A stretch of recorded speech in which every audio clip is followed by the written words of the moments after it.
You hear me? Good. I have a bit of bad news for you. Elton John is not going to come. It will be me instead. As you see, the setup was done. And anyway, I would like to start to apologize for my horrible Italian accent. It will add a little bit of pizza flavor to my speech. I hope you don't mind at all. Also, I want to tell you that due to too many gin tonics I got yesterday, I feel a little bit cranky, and I had to reboot myself 5 or 6 times this morning in order to get up. So probably I will have some problems in speaking English, which is not my favorite, it is my favorite language. It is not my natural language, sorry. Okay. But just in case I will have some problems, I can start to talk in Russian. I hope you don't mind, okay? Anyway, let's start with a quick question. Who owns a GSM telephone? Raise your hand, please. Okay, you don't? Jesus Christ, you're rare.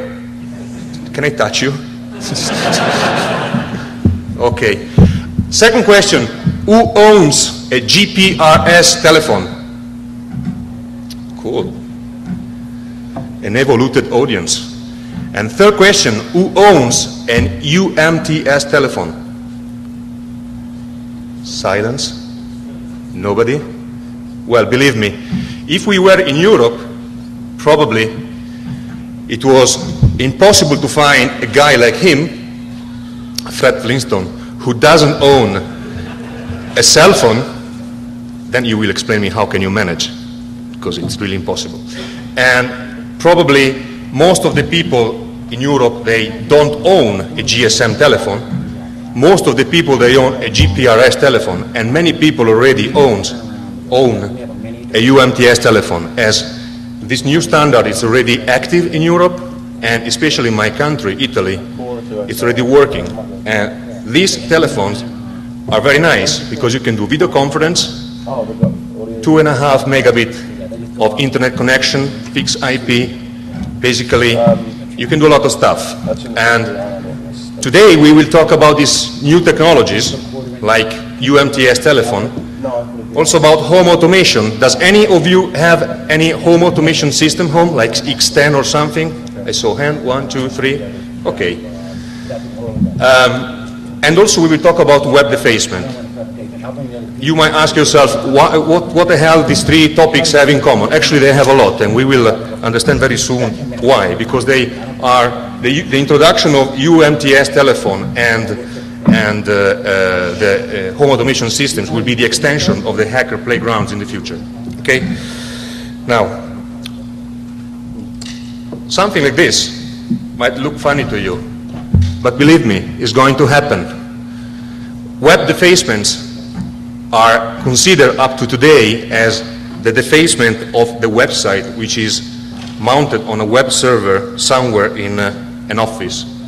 But the introduction of the UMTS telephone protocol will allow you to have your own personal web server. And because web blogging is becoming more and more popular, believe me, the people, they would like to start to take pictures or to shoot the short movie with the telephone at the disco and to put them straight on their own personal website so that people will come to visit the website and they have the things up and running pretty much in a fast time.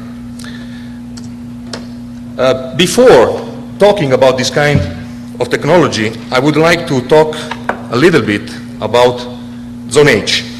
Some of you know about Zone H, some not. Zone H, it is one of the few left defacement archive, very much on the style of attrition, OLDAS, SafeMod, and so on. And we use it as an excuse to check the vulnerable status of the internet. Why? It's very simple, because web defacements are a lame crime, and I do agree with you, but it is a very visible crime. I might say the only visible crime. Therefore, tracking web defacements, keeping records, allows us to build up very nice statistics And because web defacements are conducted usually using techniques which are the same techniques used to do serious crimes, for us doesn't make any big difference. I want you to pay attention to this graph. It is the number of attacks we put in our archives since January 2002 on the left, and on the right it is May 2003. As you can see, we were able to receive notification of web attacks in January 2002 at a rate of 1,600 attacks per month, while 2 months ago we received 25,273 attacks. And the trend is clear. Now, you understand yourself that it's going to raise and raise and raise and raise and raise. And we will understand why it will raise and raise and raise very soon.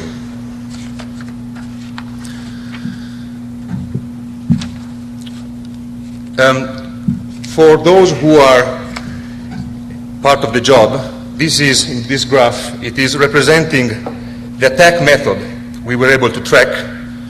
And if you see, the first two voices are known vulnerability and patch system and configuration/administration mistake.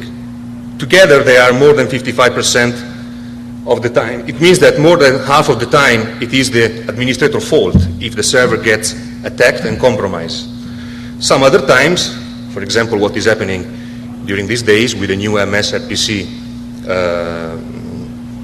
0-day, it's not your fault. You can't do nothing. The patch has been just released. You didn't install it yet. Maybe you're not very well informed, or the patch has not been released yet because it's happening. So this graph represents the reasons of the web attacks. And as you can see, the purple line describes the for fun. So crackers are hacking websites more and more for fun, but I would like you to pay attention to the blue line. The blue line represents the political reason. And as you can see, we have two spikes in this graph. One spike at October 2002, which is the anniversary of 11th of September, and a spike beginning of February 2003, which is the Iraq War, when we started to talk about the war in Iraq. So politically motivated web attacks are growing and growing and growing, and they will be more and more present in our life. This graph represents the defacement divided by operative system. An interesting fact it is to notice that by January 2003, Linux system started to be more attacked than Linux system, than the Windows system. The Linux system are the blue line, the Windows system is the red line. Usually it has been always the opposite. And this was by taking the number of attacks by host name.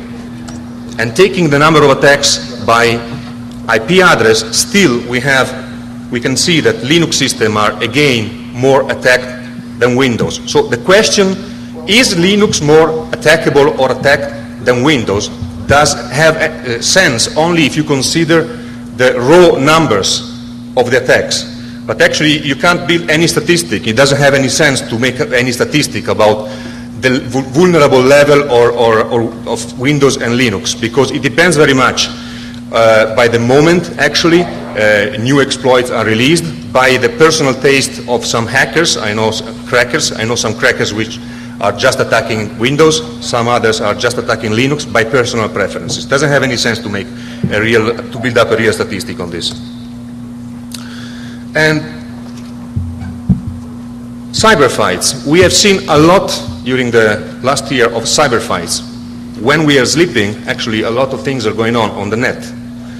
And the 5 hot topics about cyber crimes, they were related to the war in Kashmir.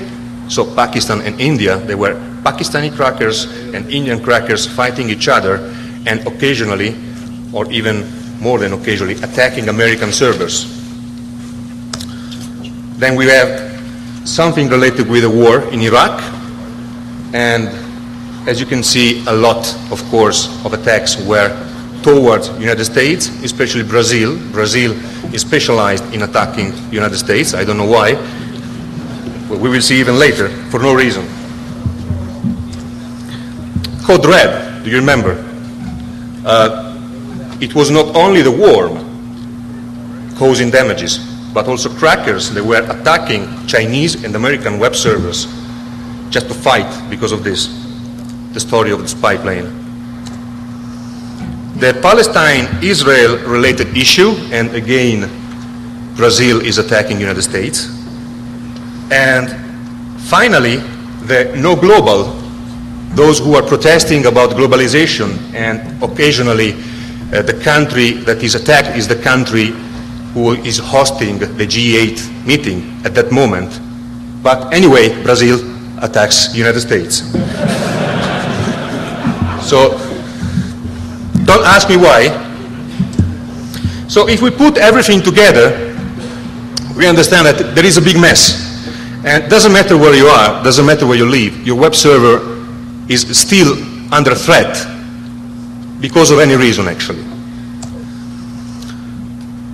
Now let's try to understand why cyber crimes, they will increase. Why the graph we saw at the first slide will keep growing and growing and growing. The first reason that cyber crimes are convenient because there is a lack of IT laws. Okay, you are the country so far who has the best IT laws asset. My country doesn't have a good IT law asset, though we have some laws. Brazil, they don't have any law.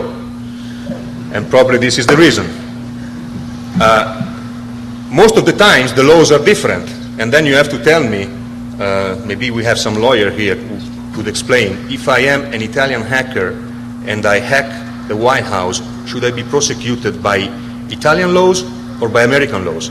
Am I committing a crime in Italy or am I committing a crime in the United States? That's an interesting question. The cyber crimes are convenient also because there is a lack of law enforcement international cooperation. The guys are not talking. The police forces are actually quite jealous, and rather than cooperating, they keep information by themselves. There is not yet full disclosure. And also the fact that ISPs are non-transparent. Try to go to my country and ask for logs if you received any attack to the ISP. ISP will tell you, go to the hell. I'm not going to give you. Pay my bill and shut up. So, even the European privacy law is forcing the ISP not to release the logs. So an order from the prosecutor or from the investigator has to be issued in order to have somebody at the ISP level giving you the logs. I think it is more or less the same here. Then cyber protests are very convenient because there is a general lack of security. This is nothing new, okay? Internet is becoming more and more big, and the adoptions of UMTS telephones will make internet much bigger, okay? There is no need to protest on the street, and this is a very good point, actually. When people were fighting on the streets for civil rights, they had to go to the streets. Sun, rain, fog, heat, cold, doesn't matter. They were on the street, and they had to fight with police. Cybercrimes are convenient because you can protest being home and drinking your beer. And so, and probably if I hack the White House website or Al Jazeera, as it happened, website, my voice will be much heard than if I was on the street screaming against somebody. Okay, so it's more effective. There is no direct confrontation with law enforcement, so I'm not going to be beaten by them, staying home. And finally, the cybercrimes will never stop because there is an inherent slowness of the institutions. Not because they're dumb, it's because there are so many cybercrimes and they really can't keep the pace. The internet is getting more complicated, more installations are coming, more appliances and more subscribers.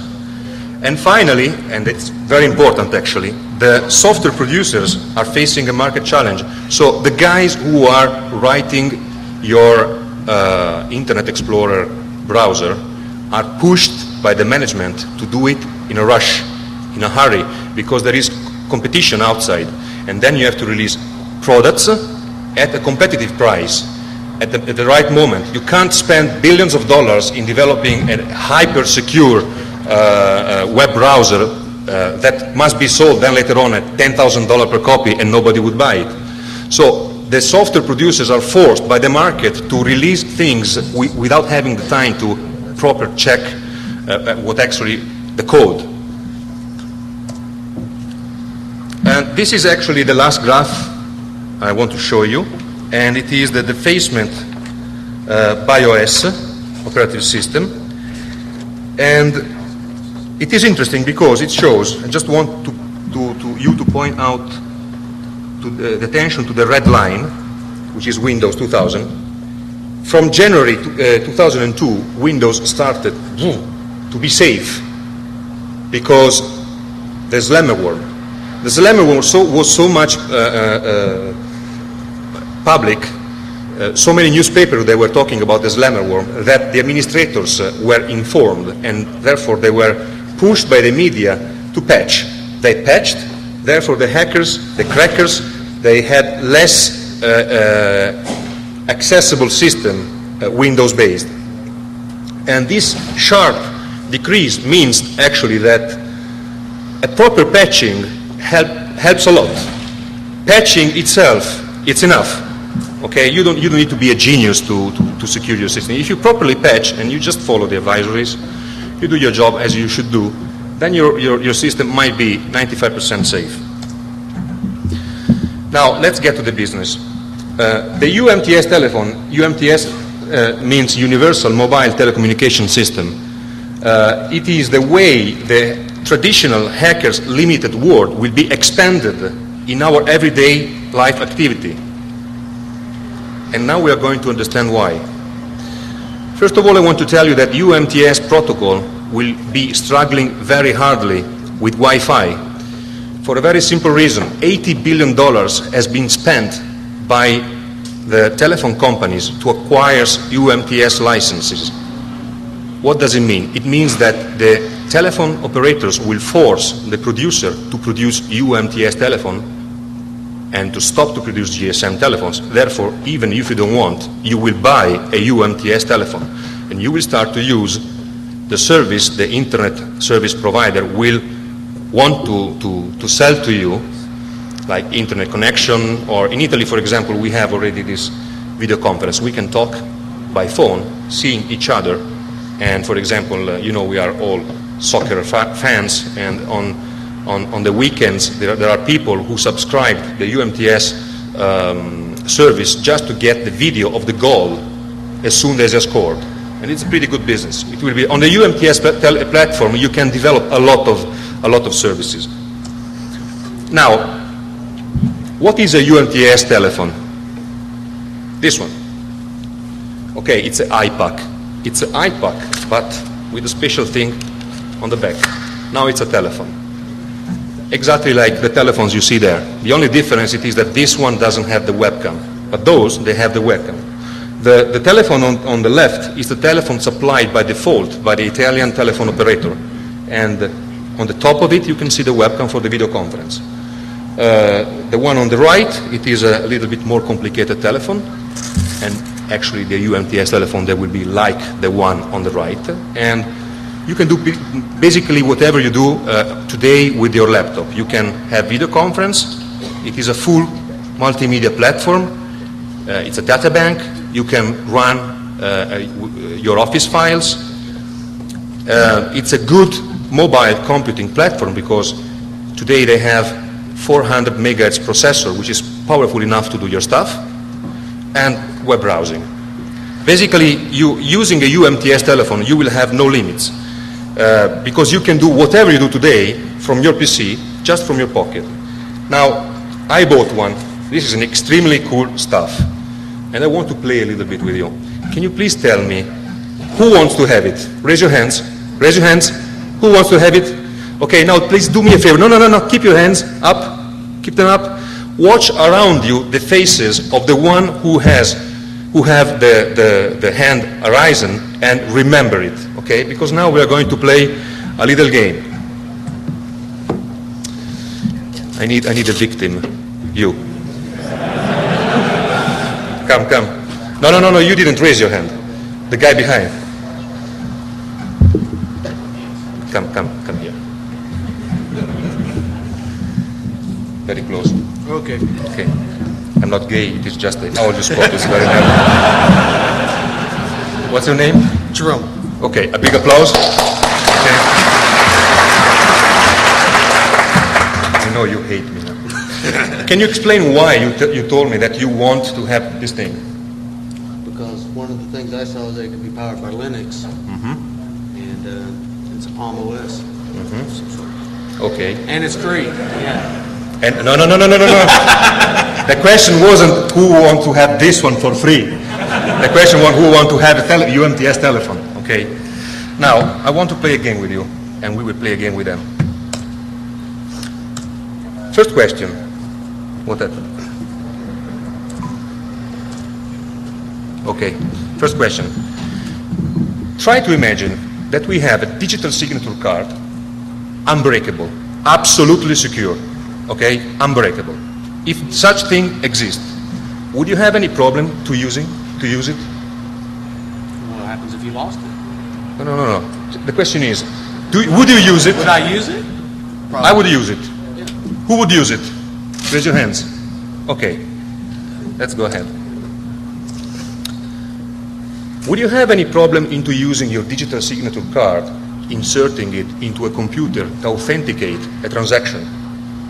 My answer is, if it is an unbreakable digital signature card, I don't have any problem, if such thing exists. You? No. You? Raise your hand, who would use it? Okay, let's go ahead. Next question. It's just a case that it's Windows. I swear I didn't do it on purpose. Now, would you like to use your digital signature card to authenticate a transaction through a computer on which is running a weak operative system? No. My hands start to... I need some weightlifting activity now. Who would like to do it? You still would like to do it? Okay. You take notes of this.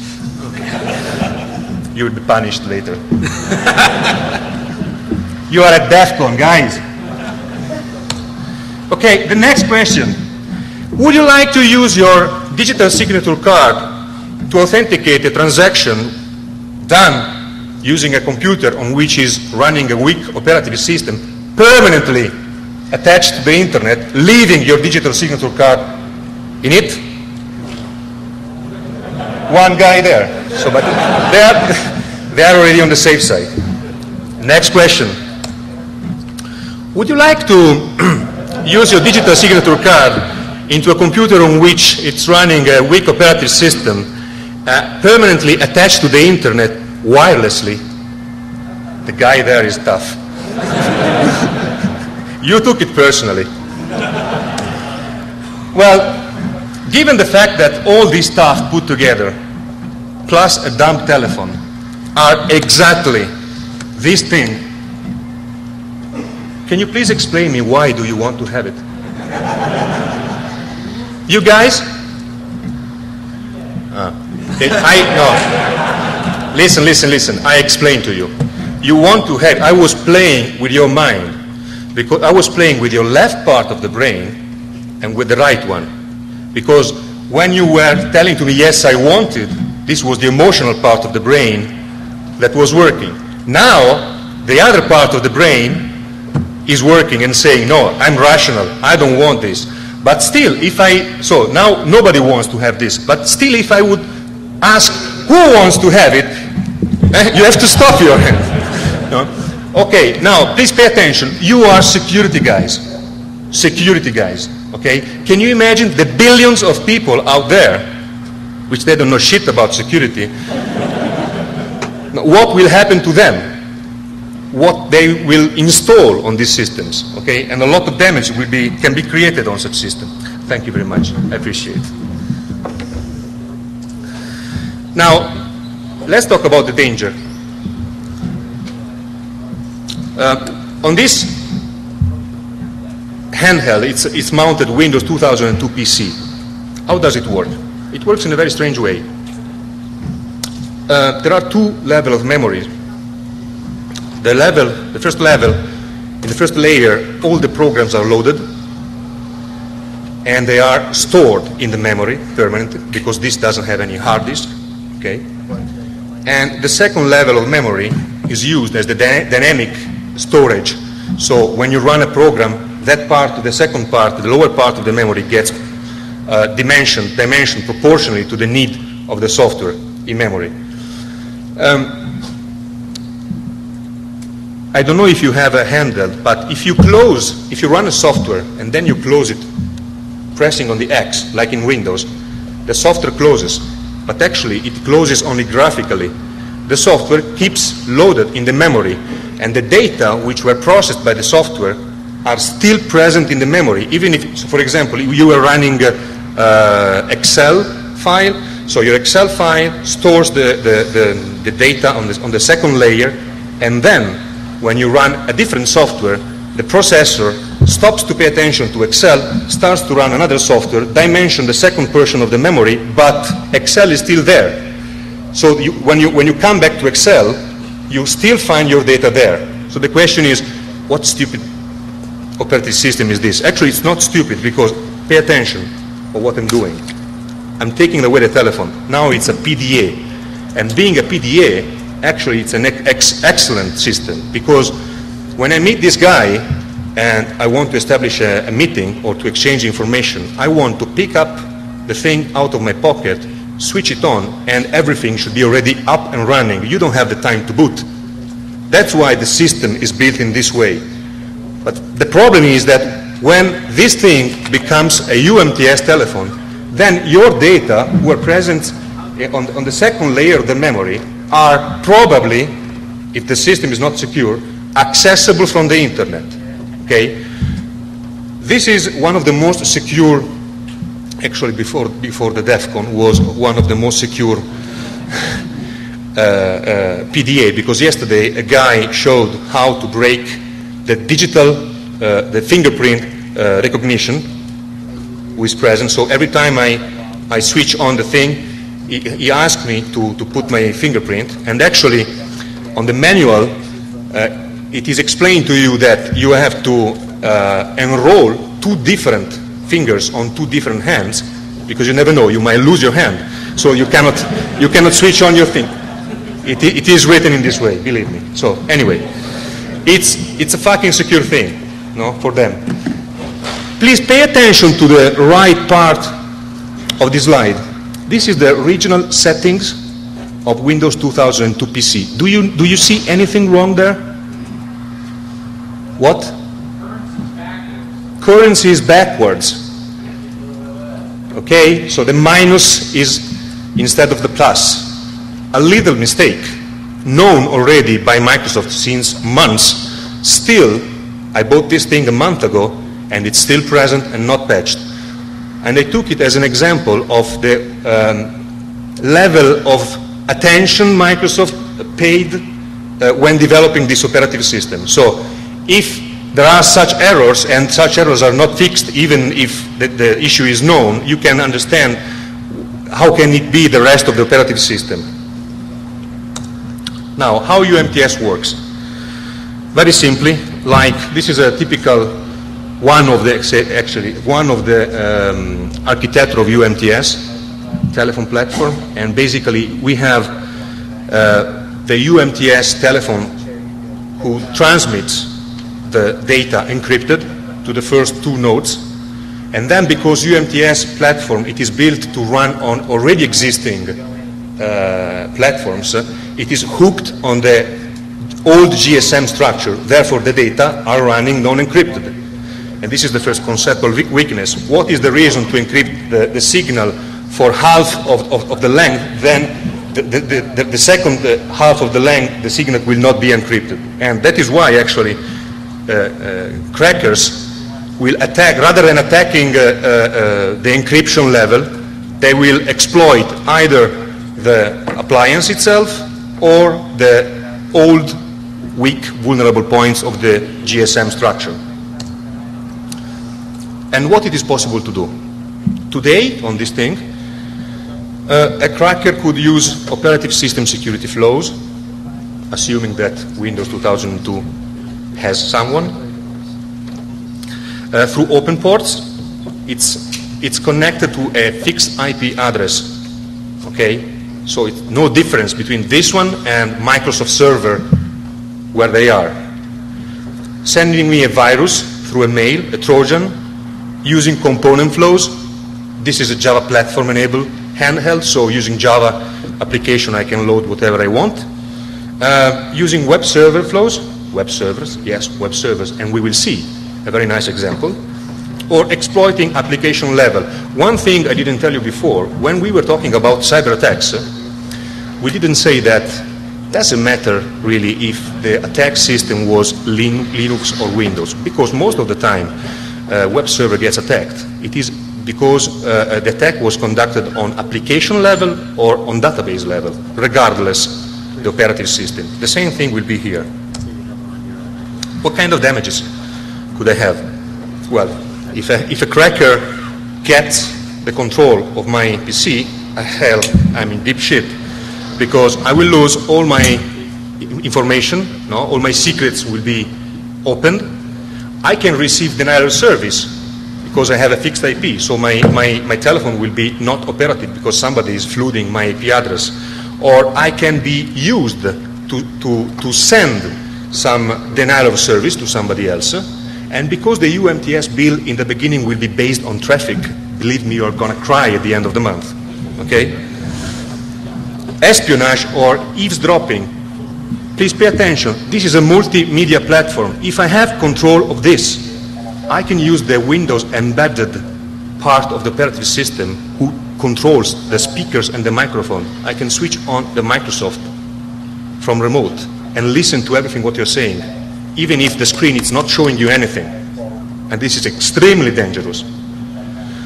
Somebody could use my thing to do unauthorized banking shopping using my digital card and my IP address. It will be a problem then later to explain to the bank, no, I didn't do it. Okay, I didn't buy a yacht or a Ferrari. Anyway, you can understand yourself. Now you are all security guys. Now, a nice example. I mounted on this thing, because it's a full PC, SQL. And I mounted the SQL Server Digital Dashboard 3.0 provided by Microsoft up to 1 week ago on the website. And together with a SQL Server, it gets mounted a web server. Okay, Microsoft web server. And this is the welcome page of the web server once it is mounted on this telephone. And it is telling to you that allows you to have full authentication, basic authentication. Actually, it is a full-featured web server. So I installed it, and the first thing came in my mind, because I'm a good guy, how can I exploit it?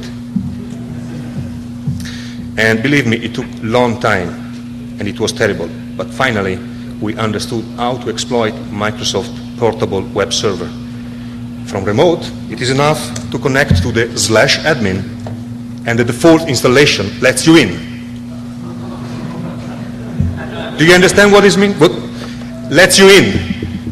In, it means that everything which is here, you can see it, because then, once I'm in, and I am the remote administrator, it is enough for me to make a configuration to create a new virtual path, which is leading me to the root of the system, to the main directory, and then from there I can start to browse. And this is an example.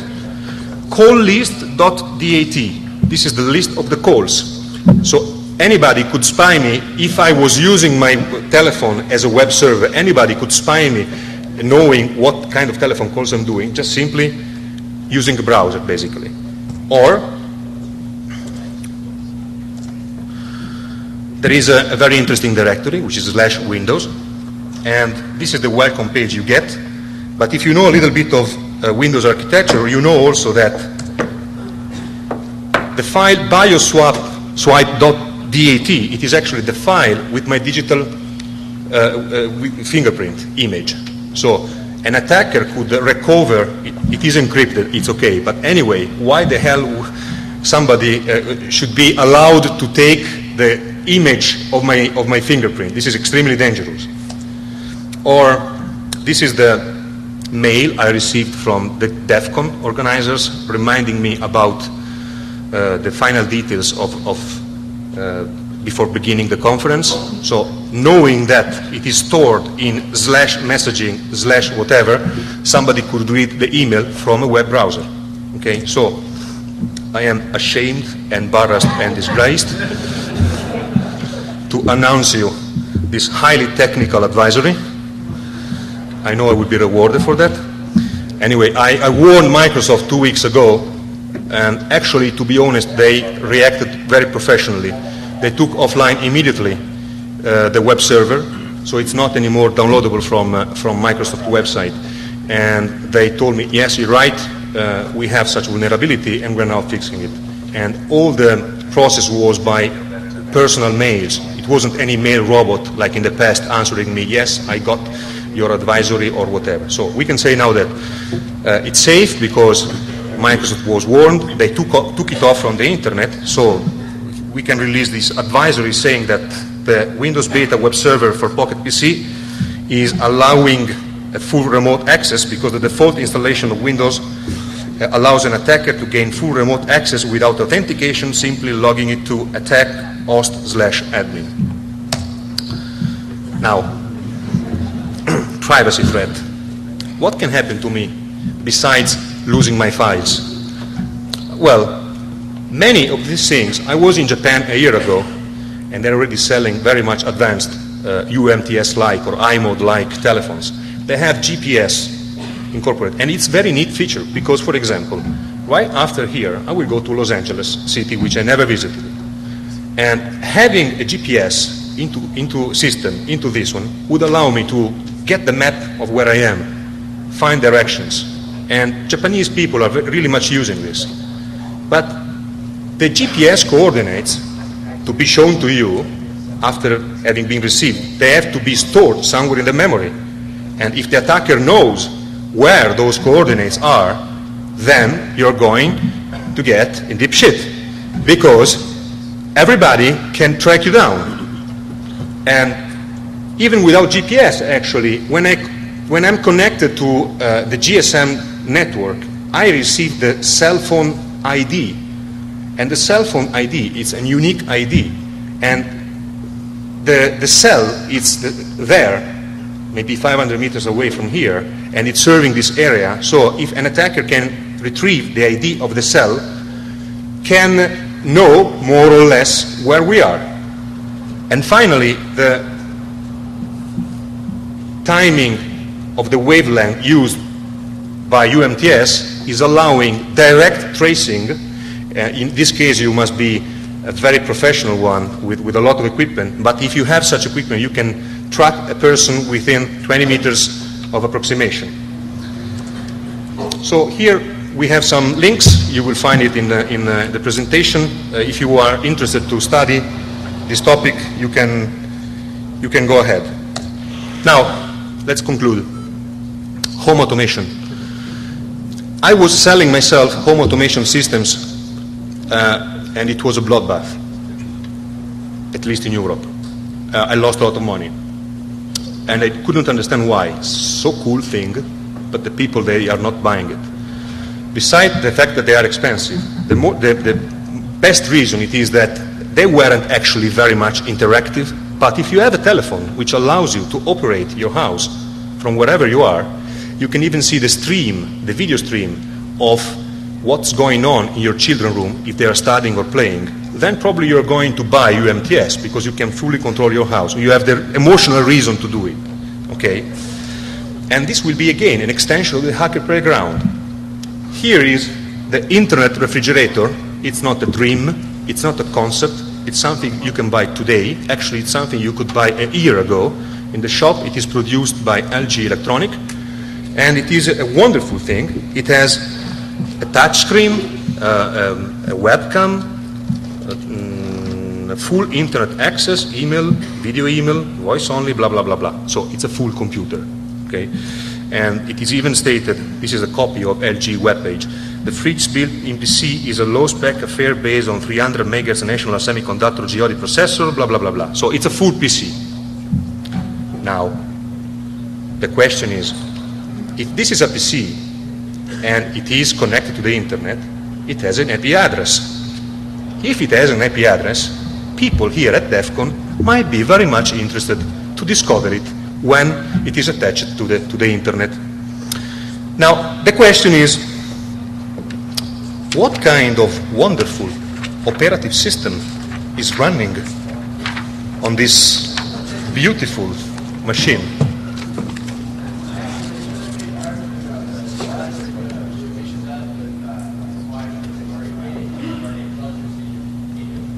I didn't understand.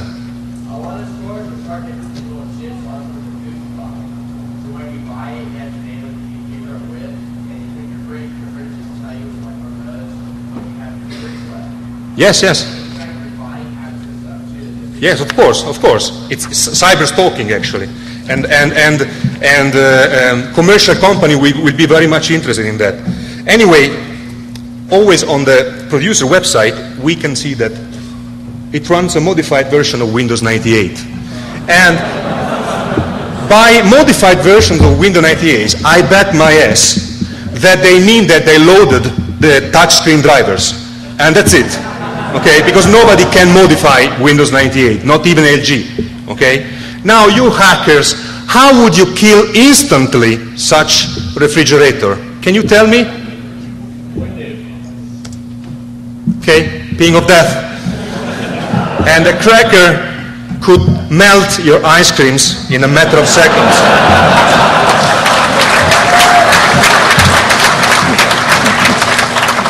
Now, we are running out of time, and last 7 minutes. If you do have an internet refrigerator, then you must have, because you spent $13,500 to buy it, then you certainly are rich, therefore you have a naked wife that in the morning is cooking you the breakfast. That's for sure. And I will be very much pleased to get access to the multimedia platform, to the webcam of such refrigeration, to stream it to the DEF CON. Actually, the next DEF CON, we can do something like that. We can identify a refrigerator like that on the internet and stream the video coming out. Okay? But if you were such tycoon to buy a refrigerator like that, then you can't miss the internet oven. And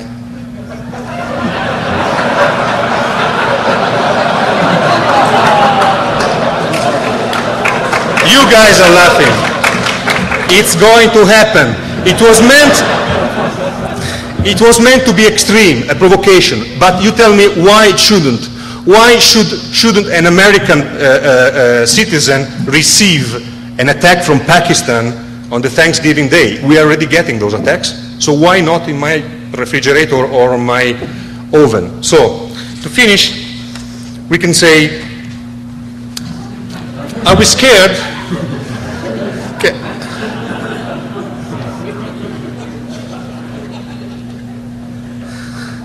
I can't continue. Are we scared? So what system will be invented to keep us safe and to secure our privacy? And is there anyone who can help me to get rid of these techno nightmares? The answer is yes. There is somebody who can help you to get rid on these techno nightmares.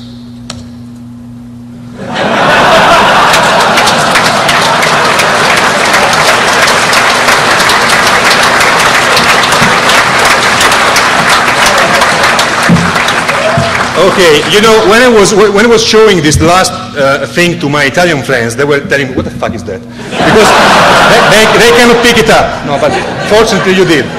Okay, now I have a compact speed pack cellular PC card that DEFCON will give to somebody who would like to ask questions. I hope you are not going to ask questions, because then I am keeping by myself. You. About the GPS tracking, what kind of GPS is this? Regular GPS, It's a global positioning system, the normal system that you have on your car. Okay, it was easy to gain it. Come here. Come over. Other questions?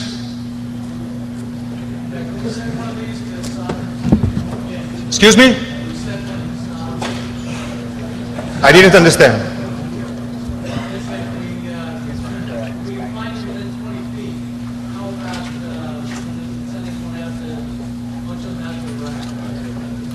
You know, excuse me, it's the gin tonics. and your accent is really difficult for me. Can somebody translate me in Russian or Italian? No.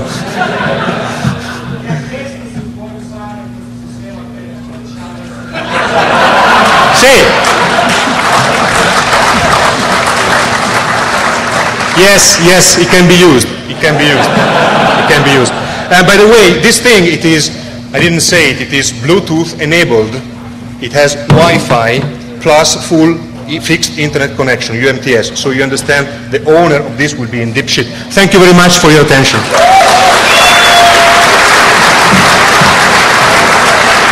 I will leave the name card here if you're interested to pick it up, and you can find myself around. If you want to stop me and punch me, I will be there.